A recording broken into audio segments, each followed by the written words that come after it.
Good morning, afternoon, evening, who knows when it is for you guys. However, it is autumn here. Autumn, winter, and I want to do a blog update and talk about everything I've achieved so far this year quickly, and then talk about what's coming next. So hopefully this will be informative and interesting. So, at the beginning of this year, I was supposed to deliver this beautiful, wonderful thing just here, and that has taken me the entire year to get to the point where I'm almost ready to deliver it. Now this is because I was two reasons. Mainly because I was over ambitious. I really wanted to deliver something next level, and I was really having a bit of a grumpy strop about too many sort of clonified things out there, not pushing the boundaries far enough, and on a personal level I just wanted to do something genuinely cool. So I did a lot of really cool design work inside this. There's a lot inside this that's very new, very different, but that of course necessitated a lot of changes. So I had to use smaller and smaller parts, invest in a lot of equipment for assembling surface mount, and because I do everything in-house, this was never going to be farmed out. And so the year really has been me sorting this design out and getting it done. I think I've done really well in the time frame, to be truthful. I've looked at what how long other designers have spent on their debut prestige pieces, and it's often 3 or 4 years, and I've really done this in a year, maybe a year and a half since inception. So I'm really pleased with it, but very tiring. And now I am beyond broke because I haven't had a good selling year, quite reasonably. I've not been focused on selling, I've not been talking about my products, I've not been promoting them. I've been very head down, design, solder, experiment, do another prototype. So I'm not going to talk about what this does, I've done that plenty of times. The main point is that's been my year. On top of that, I've also had some, on top of the financial problems, the time problems, had some personal problems with my beautiful cat dying and a few other things. So there we go. But the next thought, so that's background, that's as far as you need.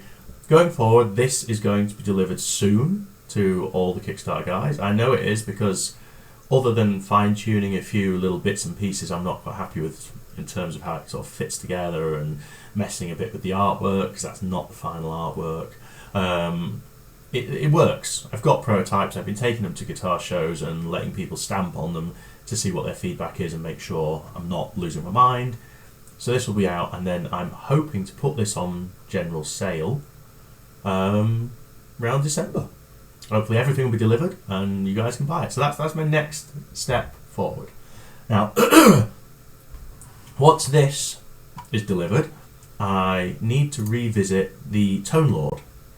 Now I've done a lot of the groundwork on this because when I was stressed on the Classic, because it was very important, I'd go to this because it was less important and do a bit of work on it as a way to have R&R, weirdly. Work R&R, if you know what I mean. So this is mostly done. I'm hoping to launch this via a Kickstarter end of January or into February. Not sure which. Now it's not a great time of year to launch a Kickstarter, I admit.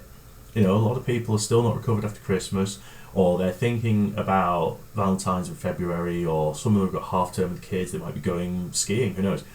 But I am going to do it anyway because I need to do a bit of catch up.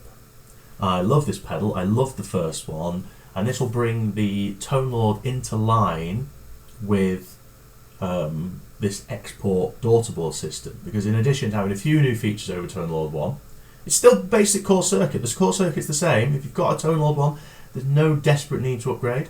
It just adds a bit more, and the daughterboard system, so you'll have the expression port system, which is probably not going to get called export, because I feel like, I haven't researched this, I feel like someone is going to come out of the woodwork and go, that's my trademark. So I'll probably have to name it something a bit different. I'm aware of this. It sounds like it has to have been trademarked somewhere else. So hopefully, January, February, we'll be getting this out of the way. There might be, after that, I might look at updating the Quad Screamer.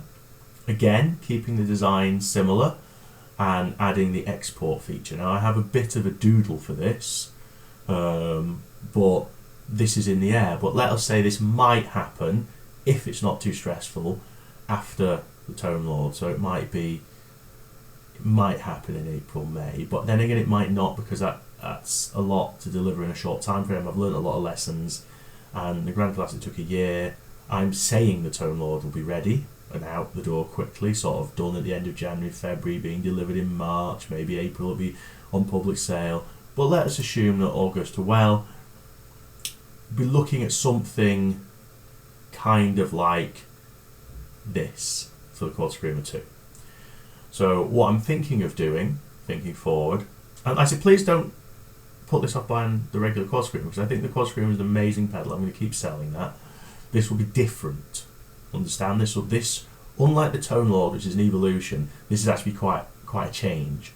So with the Quad Screamer as it stands, it's quite a close screamery sounding pedal, which is how it was intended to be, but with a lot more versatility and variable options. Now, as I've been selling this, I get a mixed reaction. Some people love that. The people who are really into the screamers are massively on board with it.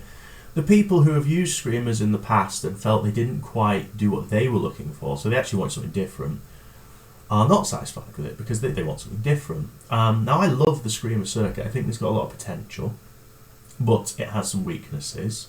So this is the same sort of clipping sound, but I'm going to permanently fit in the extra gain stuff that I have, the switchable stuff. That's going in line permanently, so you won't be able to turn it off. Hence, we've lost the little switches on top, because they've gone. So less switches. Instead of that, I'm going to add 2 more knobs.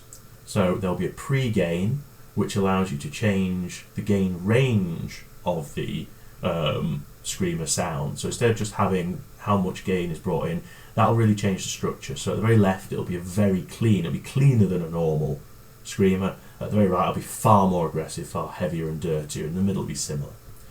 Also, this sort of clarity knob. Now, I've gone back and forth on this. Originally, I was thinking of having it as a bit of a tone that opens up the warmth of the screamer, but I didn't like that. What I think this will be, and again, it's experimental, is it will allow some of the clean sound to come through as well as the dirty sound in parallel. Now, this is part of how the Klon gets its amazing clarity. You know, it balances dirt and clean in parallel, and it lets some of the transients of the spiky clean dynamic through as well as the squished drive, and I love that. So I'm hopeful that will work, so we'll be able to. Now on the Klon, obviously how it works is when it's very low it's mostly clean sound, when it's very high it's mostly drive sound, and it blends. So this will have them separately. You know, the overdrive will be overdrive, the clarity will be how much clean is mixed into your overdrive, so quite a different way of doing a similar-ish thing.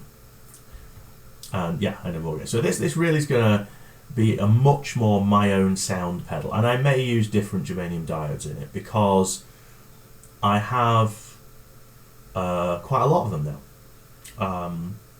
I bought up a load from Ukraine at the beginning of the war, and I've bought up more since, and I really like the ones in the current Quad Screamer. Let's just call them the white diodes. But I also have a massive stack of what we shall call the yellow diodes. And I really like those too. So I might be putting a different diode in this, which I think would fit with it. So that, and of course we'll be adding the export facilities back into this. And at that point, I feel we'll have 3 kinds of pedal, depending to keep the original Quad Screamer, which I may or may not. I may end it and replace it. And this will be more characteristic of my own sound, which is more fitting with what I like doing.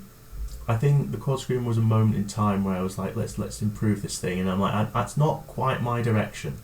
As a designer, I prefer a bit more originality, whereas I feel this is much more original. This has a little bit of a fromage. There's a bit of a fromage to the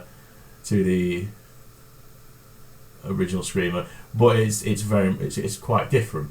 Whereas the Quad Screamer has more fromage. Oh, moving on. Those are 3 pedals. At that point, I'll have like a clean boost, an overdrive, and a very high gain. I'm happy with that as a range. I don't feel the need to do any more distortion by this point. So coming after that, we've got some more choices what to do next. Now, I've got other pedals I could do, compressors and different things, but there's a project that's been on the back burner now for several years, and I think at this point, having we get these 3 pedals under my belt, it'll be time to look back at the hotboxes and the power attenuators and create something that I promised like years ago and went completely out the window. So let me find something. So I've got a lot of doodles here, but I don't want them, I want this.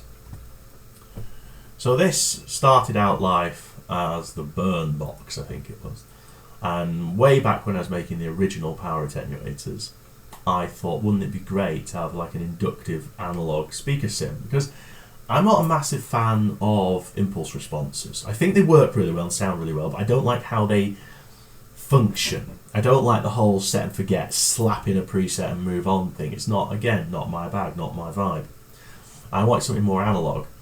And I created something, but it turned out to have lots of issues in how it operated, and it's sort of one of those things that worked for 3 people, 3 out of 4 people it worked for, and the other person it was just awful. And I lost faith in it, and I just shelved it. I've got a few in a drawer somewhere, I stopped selling it.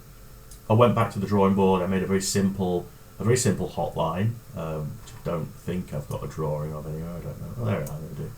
Which has become the direct recording box. I sell this now, and this doesn't try to mess with your tone.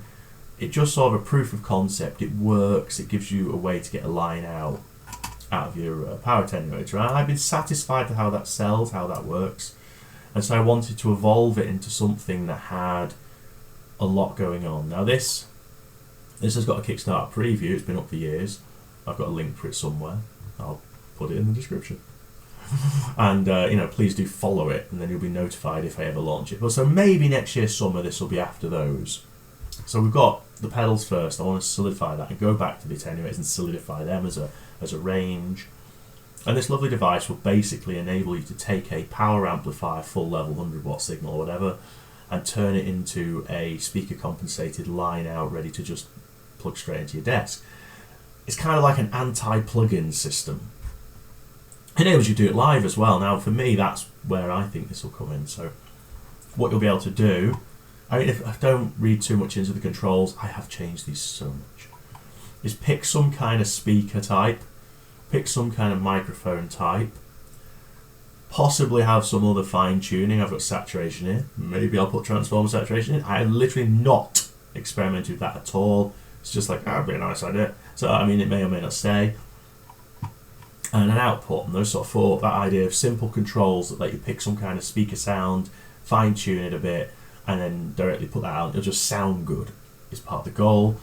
You'll be able to use that into a recording device or into a PA at a live gig.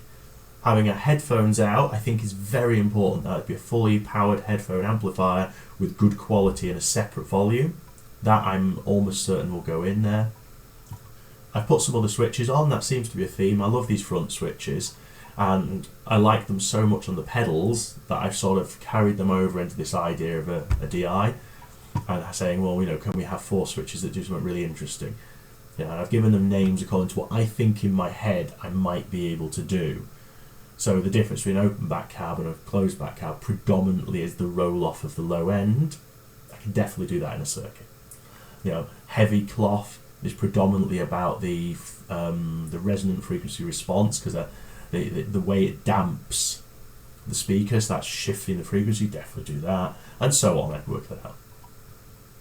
Of course, balanced line out, line in, because a couple of people I was talking to people over the years, and I think projects like this take a long time, because I might have an idea, and then people come back to me, a user comes back to me, a player comes back to me and says, wouldn't it be great if, and that was wouldn't it be great if we didn't have to have the amplifier with this? Wouldn't it be great if I was in a recording studio and I'd already recorded my amp, direct to desk, just playing my guitar into the desk, and I could use your unit as an external plug-in and send and return it? And I thought, actually, that's a good idea. Line in. So you'd be able to have a send from your desk back in through the XLR and use it as an external hardware plug-in. Quite cool. Same with 2 speakers in and through. Some people saying, could we just tack it straight onto the speaker out at a gig and tap it and record it? So at a gig I'd be using amp exactly as normal, but also have this line out that's just going to something I'm recording with. Yeah. So we've got a through. and so on. So it's an evolution. Now, this could be a lot of other things. Go back to my crazy notes. I have an idea of doing 500 series, so I was sort of, is it this? I've got silly names, bare metal range. That seems to be a theme with me, things that are just bare metal. And you can kind of see the same layout here. I've got a few controls all over the place, some dull colours. I thought it might be good if we could put it into some kind of rack unit. I've toyed with putting it into a half-U rack as well. I thought that might be a better way to put it into a studio environment. You can see here more scheme. So this gives you an idea of all these doodles, like how much I'm thinking about this and how it's been a thing for years. And I'm not in any hurry to get it done. I'll be truthful with you. I am not. I don't give you. There's no date on this. It's whenever.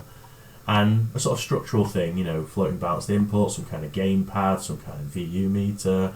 We've got the different filtering, 2 layers of filtering, a quarter to set the upper and lower pass on these things, and it has to be inductive. That's important. I want to use actual reactive inductors because there's no point in me making an analog speaker sim if I'm not going to use the real deal.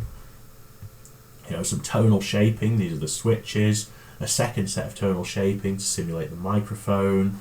Gain outputs. Again, do we want a second VU meter? Do I want balanced line? Yes. Do I want headphone amplifier? Yes. And so I think that's there's a lot going on with that, and that's a long-term project that maybe I'll get into next year. But we've got other things that may or may pip it to the post. For a while, I've wanted to redo our Trident, which is the balanced speaker. The transformer isolated 3-output AB box. That's a very niche item. I do sell them quite regularly, but you know, it's one of those things where you have to know what you want. There's no need for this. If you don't know what it is, you don't need it. And I keep thinking I could just do a lot more with it. So I had the idea of adding a mini mixer into it, and then we could use it as a parallel loop switcher. And I liked that idea. Then it needs gain control for the mixer, and I thought I could put that at the front. So there's a lot going on with this. And what I realised as I've developed the Grand Classic and other things is that the on-off hard switches for this would be better if they were soft, and then you get into this thing going, they'd be better if they were programmable. And before I know it, it's got far too complicated. So that's a very tentative, if I have an epiphany thing, I'm going to redo the Trident to a Trident Plus. Well, I just thought I'd show you that there, the sort of finale. I've got a couple of other projects. Obviously, I've always got dozens of other projects actually, but these are the main sort of things we're looking at. Delivering the Grand Classic next towards the end of this year and getting it on sale into December. Then whilst promoting that and whilst really talking about that more, working towards getting the tone load alongside, so we've got the 2 products with the daughter board, possibly designing more daughter boards or possibly not at the moment, depends what the priority is. Then after that, maybe moving on to a reimagining of a Quad Screamer 2, and as I said, does not replace the first one. It's different. It's a more complicated thing. So you know, if you like the first one, honestly, just stick with it because it's not going anywhere. I'm about to get some more boards done for you. I've actually sold out of all the circuit boards. I'm down to my last dozen or so. So that is the Quad Screamer 1. That is, and it's carrying on. So don't feel it's going anywhere. And possibly onto the big project for next year, depending on time. And yeah, a few other little things like the Trident. But that's really where we're up to.